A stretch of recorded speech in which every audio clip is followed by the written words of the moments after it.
everybody, welcome back to another video on the channel where today I'm going to be telling you some tips and tricks that I believe that you guys 100% need if you want to go ahead and max out and get all of the best stuff inside of Anime Eternal. Now, of course, since I'm going to be helping you guys out, all I'm going to be asking for return is that if it does end up being helpful, then please hit that like button, hit that subscribe button with notifications on. And yeah, apart from that though, let's go ahead, let's jump right into these tips and tricks, so then that way we can all get broken. Alright, so first things first, what is the first tip? Well, this one's actually going to be really simple, and it's going to be defined like this. Stop going to groups of enemies, for example these Krillins in the very first world, and stop farming them like you would normally would, or at least what you would think you should be doing, because although it is, I guess in a sense, good because, you know, you're getting four types of tokens at the same time, you know, from 4 different enemies, it's not going to be worth it in the long run, and you're actually going to be wasting potentially hours and hours of time when you could easily be maxing out all of the gadgets that you want to max out within probably much less time. For example, did you guys know that game modes, although you have to be active, you can't really like 100% AFK for like hours and hours, they are just so much more efficient because not only do they drop the tokens that you want, but as well they're going to be dropping a bunch of other tokens at the same time. So instead of, for example, spending, let's say it takes 8 hours of farming for one specific token in order to go ahead and get yourself, for example, the Phantom, and yeah, let's say you have 4 gadgets that you want to max out, well yeah, instead of spending 8 times 4, meaning you'd end up spending like 24 hours, you might be able to max everything out, or at least get close to maxing out in the matter of maybe like 4 or 5 hours, something like that. In fact, here, if I go ahead and take off my where is it for the drops multiply, if I take off my admin crown, as you guys can see, in terms of numbers, this is even now, it is still actually better. The restaurant box still gives more tokens in general. In this case, Dragon Race tokens, you can get a 20% chance to get 5 to 8 of them,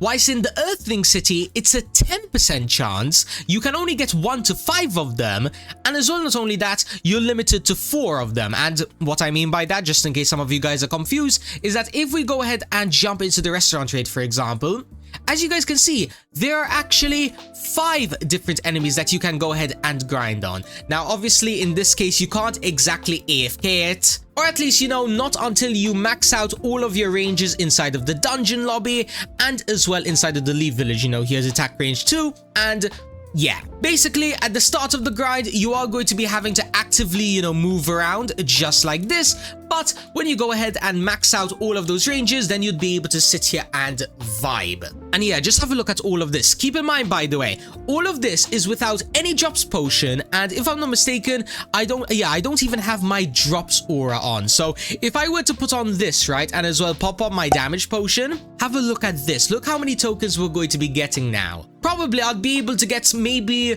I don't know, maybe like 100k or something under that within the span of a few hours. And then from there, when I max something out, for example, let's say you max out the Pirates crew. Let's say you get the Phantom in only, let's say, 1k, 2k tokens. Then all you have to do is head on over to the token exchanger, head on over here, and then you can go ahead, exchange them, so then that's where you can then buy the tokens that you really want. Maybe in this case it should be the Haki tokens, or maybe it's the Demon Fruit tokens. You get the idea, okay? Stop grinding in the normal worlds and always do game modes, raids, or anything like that as much as possible, because in the long run it is really going to be worth it. But anyways, that's enough of tip number 1. Let's move on to tip number 2. Alright, now this one is going to be related to something found inside of the dungeon lobby. Now, I know a lot of you guys are going to have the same idea as me, and that is going to be jewelry is one of the most painful things that you can grind in this game. Like, quite literally, on my admin series, although I started grinding this out at the very start of the series, it was one of the last things that I actually maxed out. Like, as you guys can see over here, I now have, technically it's not even maxed out, by the way. I'm still missing the coin variants and the luck variants. However, of course, since I have admin items, don't really need them that much. But yeah, you get the idea. Jewelry grinding is an absolute pain, but thankfully, I actually do have a little bit of solution.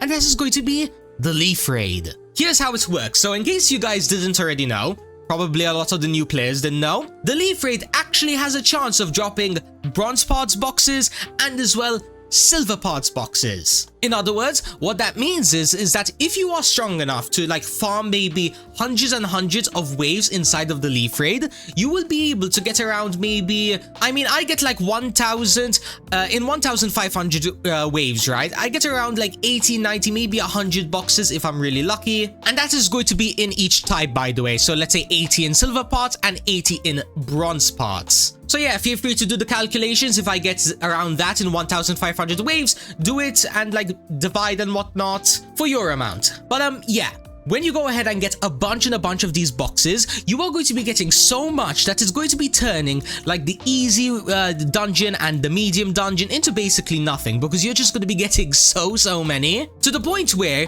once you go ahead and craft like the base stuff, like for example the normal ones, like for example the bronze rings, bronze earrings, that kind of stuff, and you just don't need like the bronze parts anymore, well yeah, you can actually go ahead, exchange them in exchange for these jewelry coins, and then you can use the jewelry coins to get whatever you want, whether it's going to be the red crystals, maybe rose gold earring parts. Yeah, you can get whatever you want whenever you want. Yeah, this one does kind of tie into do game modes, because the Leaf Raid, it is broken. For example, let me guys just show you my main free-to-play account, which is going to be right over here. Have a look at my inventory. If I head on over to the resources, I almost have 2,000 bronze parts boxes and 2,000 silver parts boxes. Yeah, that is absolutely ridiculous.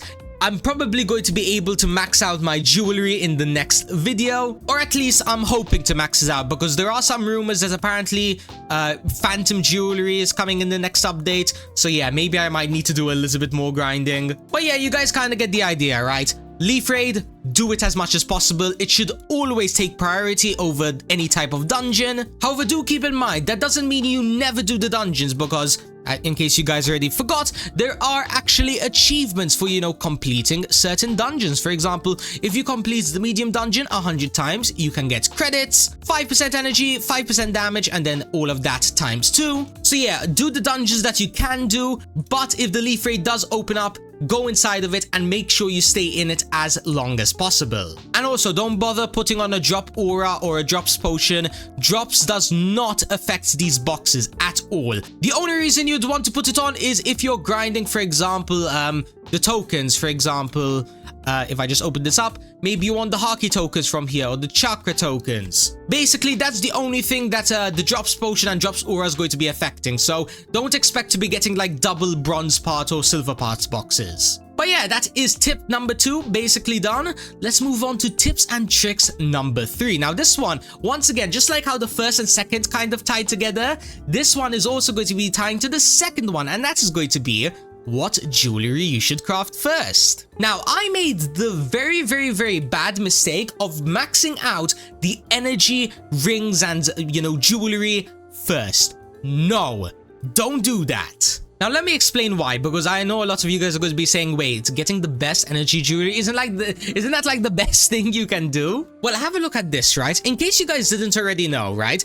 There are actually 2 types of jewelry. There is the non-jeweled version, and then there is the jeweled version. Now, as you guys can see, all of the rose ring stuff, whether it is going to be a rose gold ring or a rose gold necklace, they all give a base multiplier of 0.55x energy, which when you compare that to the jeweled version, as you guys can see, the difference is actually not that much. In fact, if I had to do the maths, it's probably around 45% extra energy jump from, the non-jeweled to the jeweled. And yeah, although that is really worth it, the amount of materials that you need to spend just so then you can go ahead and get this gold energy ring to then make the rose gold version, it's just not worth it to be doing like as the first thing. So instead, what you want to do is you want to go ahead and start off by making the damage ring versions, whether it's going to be a bronze damage ring or a silver damage ring. It doesn't matter, okay? Because in the end,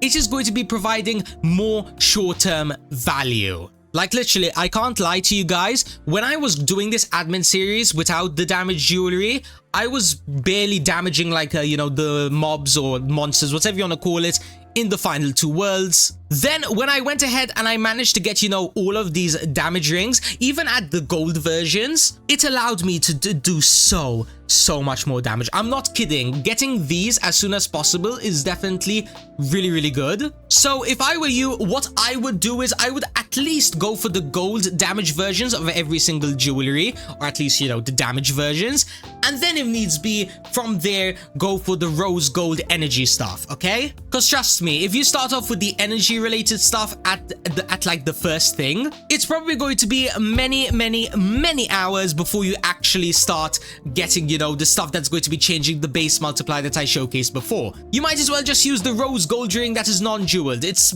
still basically giving you a really nice multiplier. Plus as well, keep in mind, by the way, the more damage you do, then the more waves you can do in the leaf raid, which would mean that you'd be able to get more bronze part boxes and more silver parts boxes, which then you can exchange for the jewelry currency. And then yeah, I guess you can funnel that into getting blue crystals and rose gold parts. Yeah, you can do whatever you want with these. So yeah, trust me, in terms of materials, get the damaged jewelry first. It's pretty much that simple. But anyways, mini tip and trick over here. I'm gonna count this as like a 0.5 version because this one literally takes only 3 seconds. Head on over to the inventory, head on over to the settings, scroll down until eventually you see the auto collect. Yeah, auto hourly rewards, auto daily rewards. Put these on. You know how many times I ended up missing out on like free credits and free potions and free tokens and whatnot simply because I forgot to claim, you know, the daily and hourly boxes? Well, yeah, these little settings basically makes it so that whenever you join the game, you are automatically collecting them the moment they become available, meaning that you're not missing out on credits, you're not missing out on potions, and it will basically allow you, for example, on my main account over here. By the way, ignore the fact that I'm over here, you know, farming on the normal world. I was trying to do restaurant raid stuff, but yeah, then I wanted to record a video, so I decided to stay here because I probably wouldn't be able to AFK properly. But yeah, as I was saying though, it would allow you to save up a bunch of credits without having to worry about missing them. Look over here, almost 4k credits, meaning that in the next video, I could probably get like 4 or 5 game passes. Yeah, let me know down in the comments which game passes I should get on my free-to-play account. So then that way, you know, when I go ahead and make the next free-to-play episode, which is probably going to be in a few days, we'll be able to do a bunch of progression. For example, heading on over to the Tempest Capital, Virtual City, and any world that wants to challenge us after. But anyways, that was the mini tips and tricks. Once again, I count that as like a 0.5, so yeah, don't exactly count it as a full one. But it's now time to move on to the final tips and tricks that I have for this video. Don't worry, if needs be, I'll make a part 2 if I missed out on any important ones. But yeah, here's the final advice I have for you guys. The index. Yeah, I know, a lot of you endgame players are like, really SMG, you're mentioning this simple thing, but the crazy part is that a lot of new players don't actually know that there are index rewards. For example, 0.05x energy for every champion's discovered milestone and 0.05x damage for every avatar discovered milestone. Now, how exactly this works? Very simple. When you go ahead and hatch in worlds, you will discover champions, or you know, as long as you hatch at least one of them. Then from there, you just need to repeat that process over and over in as many worlds as possible. You know, try and get from the common all the way up to the phantom, or if you're in the final world, you know, supreme. And then from there, every around like 7 or 8 champions, I believe it is 7, you will then be able to get yourself a tiny energy multiplier, or if you're grinding the avatars as well, a tiny damage multiplier, which obviously I believe, yeah, I'm on tier 19 for basically each of them, which if we do the maths, that is probably like almost 2 times energy and as well almost 2 times damage from just doing something as simple as getting avatars that I didn't even need after like a few hours. So yeah, once again, very simple tips and tricks, but I do highly recommend, because in the long run, once you go ahead and get to that final worlds, the 2x damage and 2x energy might mean the difference between, for example, taking out an enemy in 1 shot, or maybe taking out an enemy in 1 hour instead of every 2 hours. Yeah, not gonna lie, the amount of stuff and like advice that I figured out as I was doing my admin series, and from you guys in the comments as well. It is kind of saddening that I did not know some of these sooner. Like, for example, I only found out about like how the leaf raid gives you like jewelry parts, like I think like 1 week or 2 weeks ago, meaning that I was basically wasting so much time. Like literally on my main account I could have had decent jewelry, but you know, here I am with all of this mid stuff. Oh my god. Yeah, ignore this. Oh my god, this is so embarrassing. Yeah, just ignore this, okay?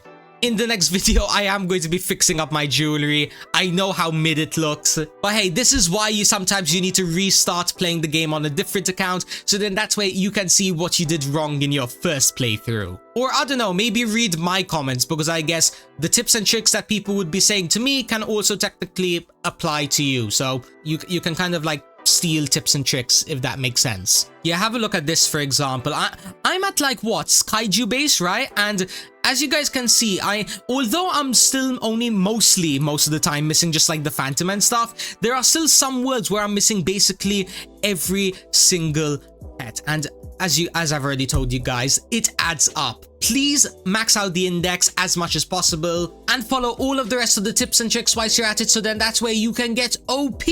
Oh yeah, by the way, just gonna make it clear in case some of you guys are confused, the reason my energy is broken, it's because I am on an admin account, meaning that, you know, I have admin items. And just for context, these admin items are YouTube exclusive, but don't worry, we can't go in public servers, we can't go on leaderboards. It's basically just for the fun, and as well, I guess, to display these tips and tricks, because I'm gonna be honest, I don't think I could have showcased all of these tips and tricks on my main account. So yeah, once again, thanks Joseph for providing these admin items, and yeah, I guess in return for getting these admin items, I now helped you guys out in getting stronger. But anyways, apart from that though, thank you guys so much for watching. Once again, hope you enjoyed it. And if you do want to see maybe a part 2 or maybe something completely different, then yeah, make sure to hit that like and subscribe button with notifications on, and also join my Discord server.